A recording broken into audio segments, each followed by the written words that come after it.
bonsoir, bienvenue sur TV5 Monde, à vous tous qui nous rejoignez des quatre coins de la planète. Aujourd'hui, Nec Plus Ultra va vous faire rêver aux eaux bleues des Caraïbes, vous faire découvrir un nouveau concept d'achat, vous faire imaginer dans des robes glamour et vous faire rencontrer un antiquaire très passionné, sommaire. Au secret d'un grand hôtel sur l'île la plus en vue des Caraïbes. La mode a aussi ses avant-premières, avis aux amateurs. La collection rebelle d'un couturier qui donne le ton. Les partis pris d'une galerie hors norme.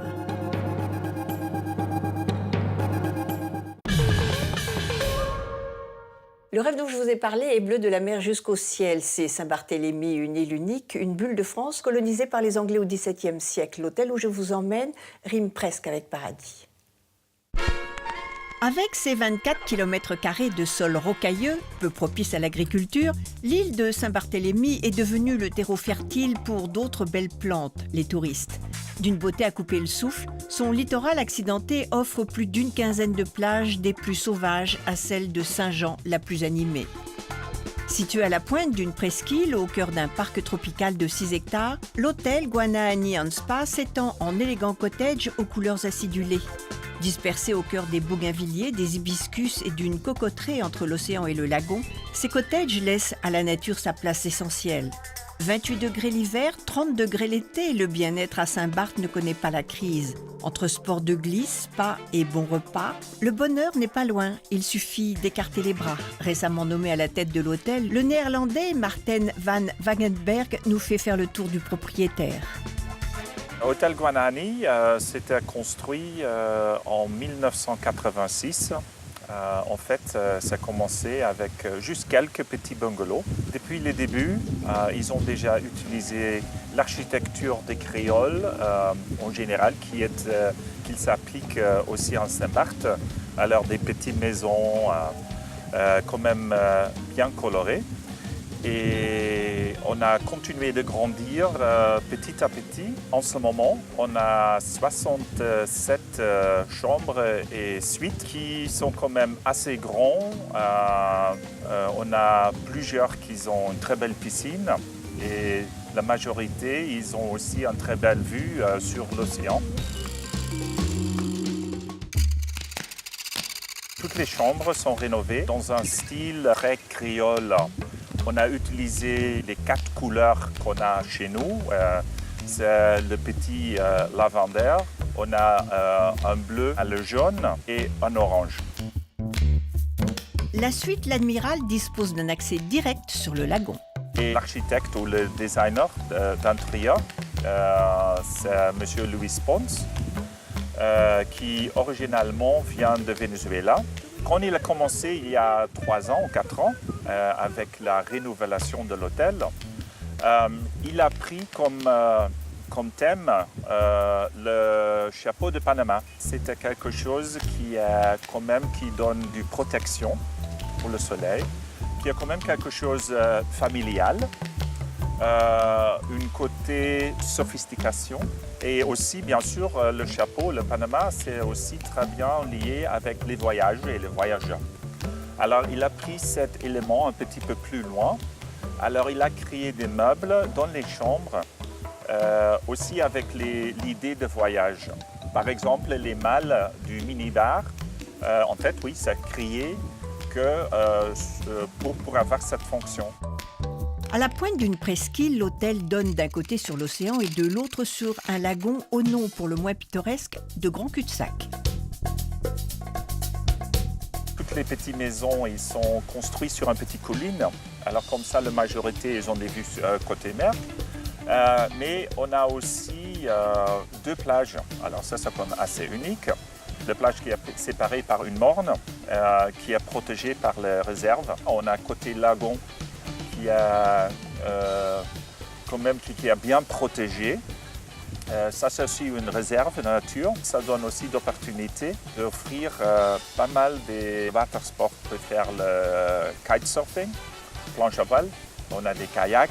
Alors, on peut faire des petites excursions sur le lagon.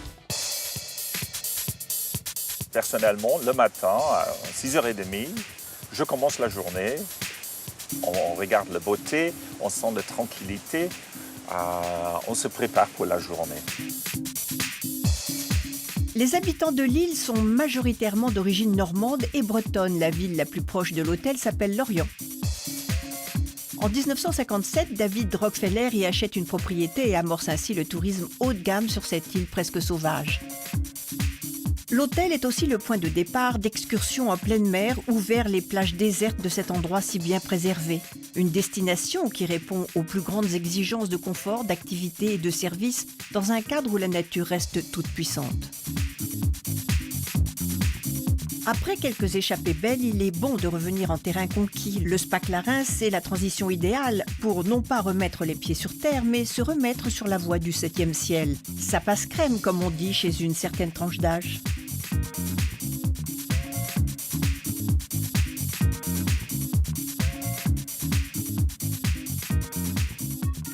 Ça fait maintenant 10 ans que le spa est ouvert. Au début, le spa comportait 5 cabines. On a fait un agrandissement de 3 cabines supplémentaires. Le spa est essentiellement fait de pierre et de bois style balinéaire.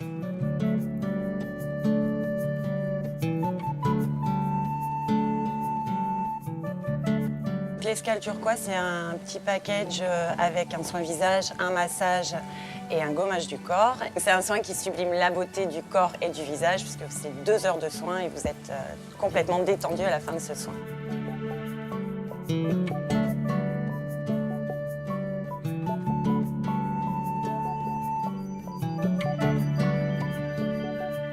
Après ce moment de fraîcheur et d'amnésie sélective, revenons aux valeurs incontournables de vacances dignes de ce nom, la cuisine. Et dans ce cadre exceptionnel, les produits ont une fraîcheur dont l'échelle se mesure à la distance parcourue du restaurant à la mer. Une dizaine de mètres, qui dit mieux. Une nature providentielle magnifiée par un chef à la créativité exponentielle. Oui, bien sûr, il y a des produits spécifiques. Bien sûr, on parle du poisson et de la langouste. C'est très important. C'est un produit que l'on reçoit tous les jours. Et autour de ça, on va cuisiner. Alors, on va avoir ce bon poisson, ce soit de la dorade, de l'œil de bœuf, du vivano, quand on a de la chance, du thon, mais c'est pas tout le temps. Et on va agrémenter notre carte autour de ça. Quand on mélange une cuisine, on va dire à tendance asiatique, avec une cuisine à tendance française, et aussi mélangée avec la tendance créole. Et en fait, c'est un peu ça, Saint-Barthélemy. C'est pas que la cuisine de France ou américaine, c'est une cuisine du monde en fait.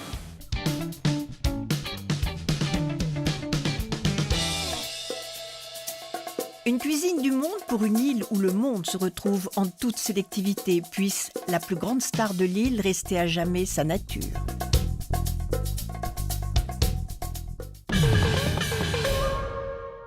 Difficile de s'arracher à cette douceur de vivre, mais l'énergie et la créativité de Céline Brugnon et de Sandra Macho vont peut-être vous aider à envisager de faire votre shopping d'une nouvelle manière. Rencontre.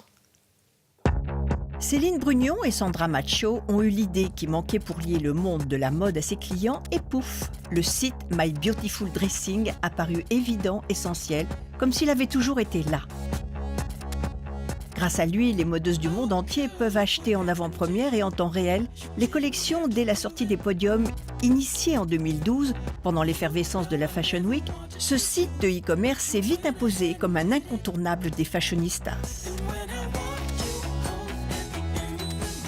On s'est rendu compte qu'il y avait une effervescence incroyable au moment des Fashion Week, au moment des défilés, que ce soit à Paris. Bon, Paris, c'est vraiment la capitale de la mode, mais également à New York, à Milan, à Londres.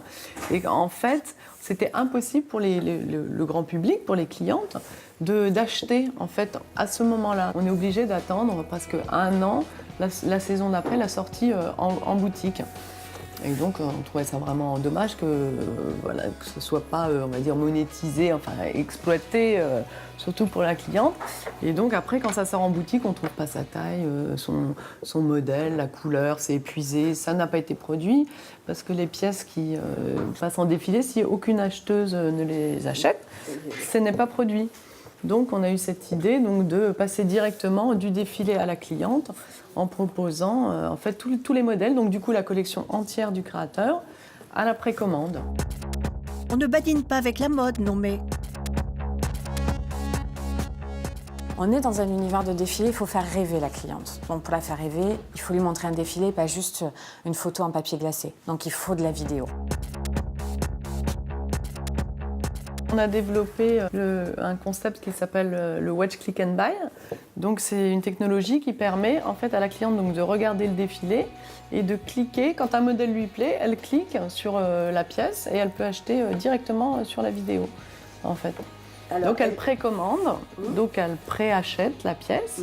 Donc elle ne l'a pas tout de suite, elle l'a par contre 2 mois à peu près avant la sortie en boutique. Elle verse un acompte de 50%. Et ensuite, nous, on regroupe donc toutes les commandes que nous avons et on la passe au créateur. Une fois que le créateur a produit les collections, il nous les envoie, nous vérifions que la marchandise correspond bien à ce que nous avons commandé, qu'il n'y a aucun problème. Et après, nous l'envoyons à la cliente. Alors, si c'est dans le monde, elle peut être livrée en 72 heures, au maximum 5 jours, en fonction voilà, des délais de douane, de tout ça. Sur Paris, elle peut être livrée par coursier dans la journée. Et en France, en 24 heures. À bon entendeur, salut. Et pour combler toutes les envies de mode de clientes connaisseuses et exigeantes, le site propose également une sélection pointue des collections actuelles, immédiatement disponibles à l'achat.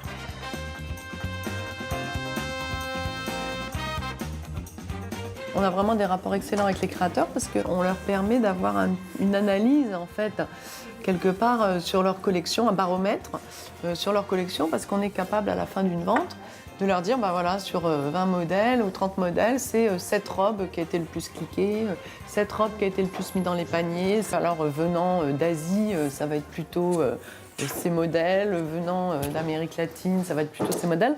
Donc eux, ça leur permet même d'orienter la production en fait. Les politiciens ont les instituts de sondage et les créateurs ont My Beautiful Dressing, chacun son leader d'opinion. Mais pourquoi s'arrêter en si bon chemin? Les bijoux et les clientes ont aussi besoin d'être réunis. On a les bijoux, on a les accessoires, le prêt-à-porter. C'est vrai que la majorité, c'est quand même le prêt-à-porter, puisque comme on est sur un système de défilé, voilà, c'est beaucoup plus facile de mettre en vente le prêt-à-porter, mais on développe ça, voilà. Et pour les tailles, comment ça se passe? Pour essayer de combler ce problème d'essayage, d'avoir voilà, la vendeuse qui est là pour vous, qui vous conseille, on a voulu vraiment, sur le site, ajouter un service client très poussé. Donc c'est vrai que nous, dès qu'une cliente va commander une robe, on va la contacter, on va lui demander ses mesures pour savoir si c'est bien la taille qu'elle a choisie sur le site. On a développé un algorithme de taille qui permettra vraiment à la cliente de savoir pour chaque produit quelle taille elle doit prendre. Nous voilà rassurés. Et les prix? C'est le même prix qu'en boutique, mais en fait, nos clientes privilégiées, elles ont la possibilité, voilà, on leur fait, elles ont des offres privilégiées, donc du coup, elles payent un peu moins cher que si elles l'avaient acheté en boutique. Nous voilà comblés. Watch, click and buy. Ce sont les 3 étapes pour faire une précommande dont la vente débute entre 1h et 24 heures après la fin du live. On représente des créateurs établis, mais aussi des jeunes designers.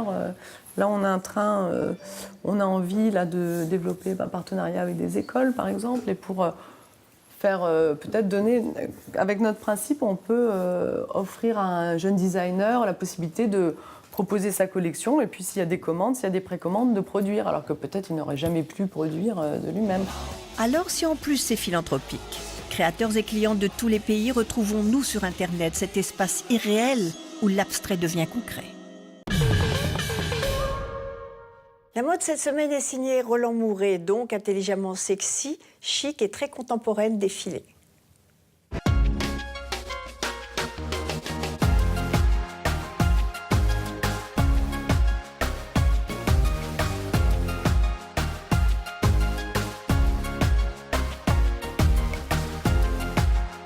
Oui, je me suis lâché cette année. C'est J'étais vraiment inspiré par... Il y a un parc que j'adore à Paris, c'est Palais Royal. Et j'ai toujours adoré ce que ce parc représente dans la culture française et comment les Français, avec leur mentalité de dire non, ont réagi quand Buren s'est installé au Palais Royal. Et c'est un endroit qui a toujours eu pour moi un mélange de beauté par rapport à son côté vert, mais aussi de beauté par rapport à son côté anarchie, avec de Sandra Bernard à Cocteau. Tout le monde a tellement gravité autour de ce parc que je trouvais que c'était la meilleure référence pour partir, pour m'inspirer sur cette collection.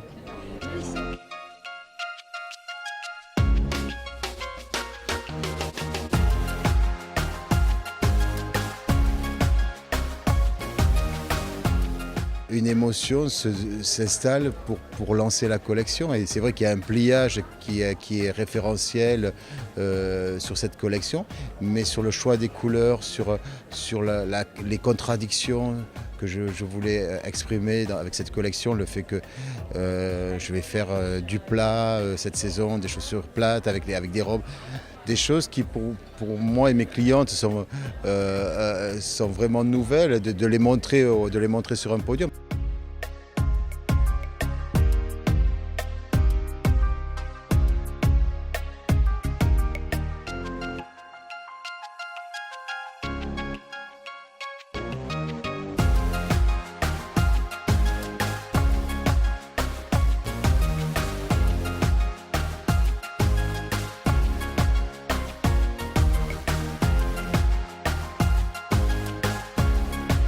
Un petit secret de fabrication. Elles ont 2 zips cette année, certaines. Elles ont des mélanges de couleurs. Elles ont une fluidité qui est assez facile à porter. C'est beaucoup moins marqué à la taille. Donc il y a cette élégance un peu des années fin 80, début 90 de Paris que j'aime beaucoup. Et elles ont un côté rebelle.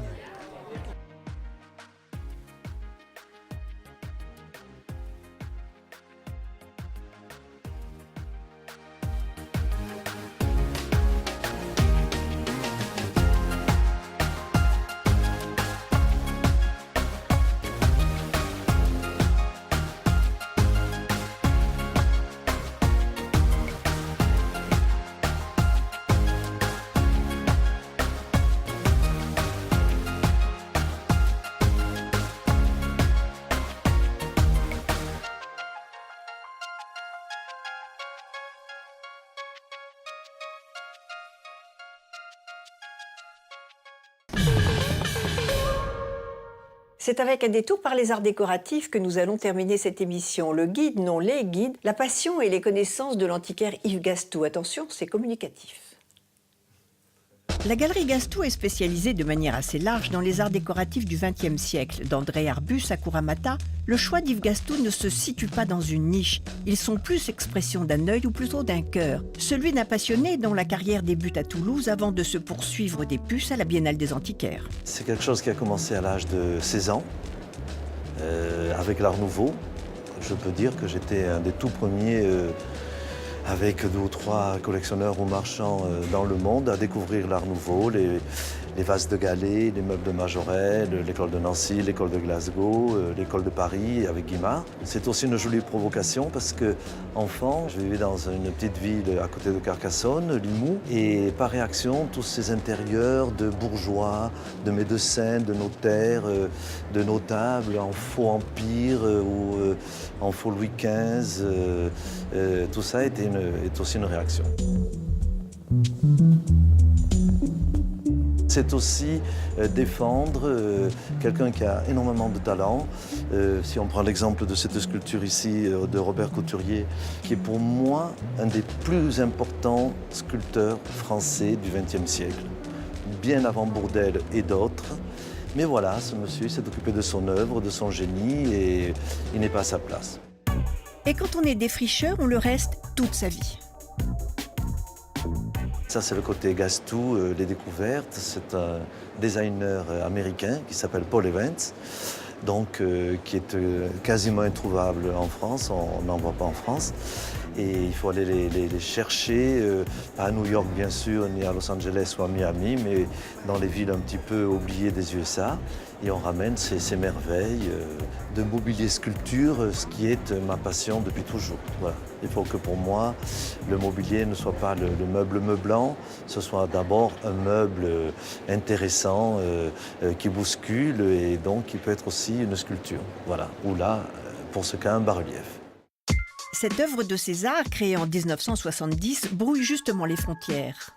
Et on a aussi l'extraordinaire œuvre de César, qui au départ est une sculpture. La valise et les lingots d'or ont fondu. Ils se font la malle. Oui, où les lingots d'or se font la malle, c'est d'actualité. Et qui peut bien sûr, selon l'envie du collectionneur, être une œuvre absolue comme elle est là, ou aussi une table basse. Voilà. Donc, on lui met une dalle de verre dessus et le tour est joué. La galerie présente une grande variété d'œuvres. Meubles et sculptures s'y côtoient dans un ensemble où l'exception est la règle.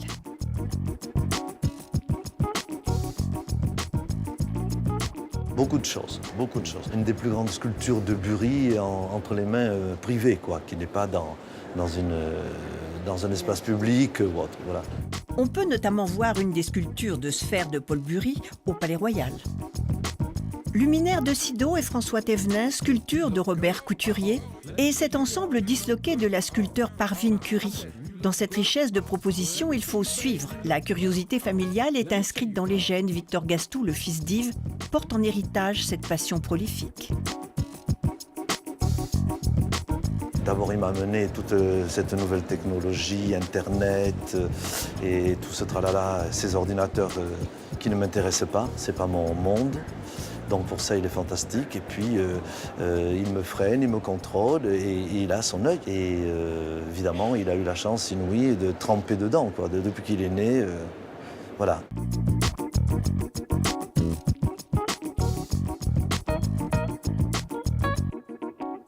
Et de ces sauts dans les temps, les disciplines et les géographies résulte une alchimie un peu magique. Ben c'est toute mon histoire, c'est tout notre énorme succès. Nous sommes des grands mélangeurs, voilà. Ah, c'est joli. Ouais, c'est vrai. Oui, mais j'ai vu aussi les grands décorateurs et les grands collectionneurs comme Roger Vivier, comme Hubert de Givenchy, comme Henri Samuel, le grand décorateur mythique. Et ces gens-là avaient dans leurs hôtels particuliers ou leurs maisons tout à fait humbles et simples l'intelligence de présenter un meuble qui peut être chiné aux puces ou une armoire de grand-mère héritée avec à côté une paire de fauteuils de Manzoni, d'Arbus, voilà. Mélanger tout. Le grand goût, il est là. L'infini, c'est comme disait Pascal, ce dont le centre est partout et la circonférence nulle part. Ça fait envie. La définition du luxe aujourd'hui est donnée par Xiong Qiong, la directrice artistique du Hermès chinois Xiangxia. Je l'ai bien dit.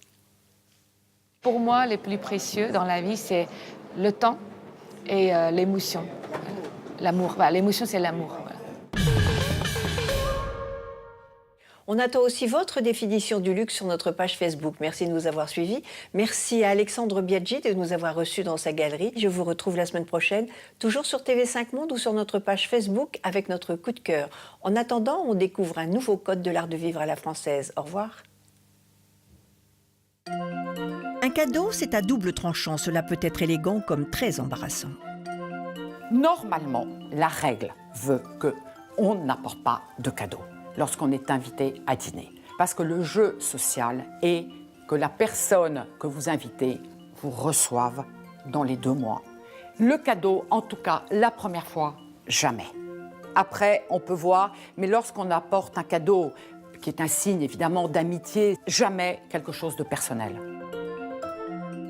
On peut parler du bouquet de fleurs. Le bouquet de fleurs apporté le soir même du dîner est une réelle catastrophe pour la maîtresse de maison. Pourquoi ? Elle va être embarrassée avec ce bouquet qu'on va lui mettre dans les bras. Une fois de plus, lorsqu'on reçoit, c'est pour faire plaisir à ses amis et pour être présent auprès d'eux. Donc, au lieu de présenter ses amis pour engager les conversations, elle va être à la cuisine en train de s'occuper de son bouquet. Eh bien, non. Et ce qui est beaucoup plus élégant, c'est soit de le faire livrer la veille. De ce fait-là, la maîtresse de maison a tout le temps de le disposer dans le salon et tout le monde en profite. Il se peut aussi, bien évidemment, que l'on fasse livrer un bouquet le lendemain, en signe de remerciement, en personnalisant un petit peu le petit mot. Et ça fera toujours très plaisir à une maîtresse de maison. Et oui, même en matière de cadeaux, il faut avoir l'art et la manière. Merci Sophie de Labigne.